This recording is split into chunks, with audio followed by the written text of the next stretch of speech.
Nəqliyyat axınlarının nizamlanması və yol hərəkəti təhlükəsizliyinin artırılması məqsədi ilə Moskva prospektinin Şamaxinka adlanan yol sahəsində hərəkətin təşkilində dəyişikliklər edilir.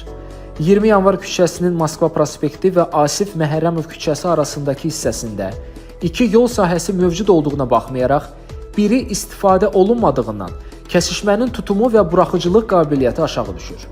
İstifadəsiz qalan yol sahəsində isə mövcud qanunsuz parklama halları hərəkət iştirakçılarının nizamlı və fasiləsiz hərəkətinə ciddi maneə yaradır. Eyni zamanda Moskva prospektinin Şamaxinka adlanan ərazisində hər iki istiqamət üzrə mövcud olan geriyə dönmə yerlərindən istifadə edən nəqliyyat vasitələrinin və prospekt üzrə əsas axında hərəkət edən avtomobillərin trayektoriyası toqquşur. Bu nöqtələrdə hərəkət yalnız yol nişanları ilə tənzimlənir. Nəticədə geriyə dönmə edən avtomobillər əsas axına daxil olarkən yolda ciddi maneə və sıxlıq yaranır, zolaq dəyişən sürücülər və əsas istiqamətə hərəkət edən nəqliyyat vasitələri arasında toqquşma riski artır.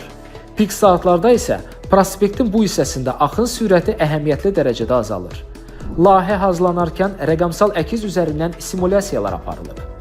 Reallaşdırılan layihəyə əsasən 20 yanvar və Asif Məhərrəmov küçələrinin kəsişməsində nəqliyyat adacıqları təşkil ediləcək.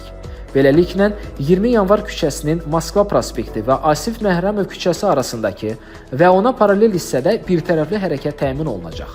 Bununla da həmin yol sahəsinin səmərəliliyi dəfələrlə artacaq, kəsişmənin buraxıcılıq qabiliyyəti yüksələcək. Dəyişikliklər nəticəsində 20 yanvar küçəsinin paralel yerləşən küçədə mövcud qanunsuz parklama halları aradan qaldırılacaq və 4-cü mikrorayondan Moskva prospekti istiqamətində hərəkət etmək istəyən nəqliyyat vasitələri bu yola yönləndiriləcək. Layihənin icrası ilə Moskva prospektinin 20 yanvar küçəsi ilə kəsişmələrində, həmçinin bu kəsişmələrin yaxınlığında yerləşən geriyə dönmə yerində hərəkət növbəliliyi işıqforla tənzimlənəcək. Sözü gedən yol sahəsində dayanacaq məntəqələrinin yerinin optimallaşdırılması da həyata keçiriləcək.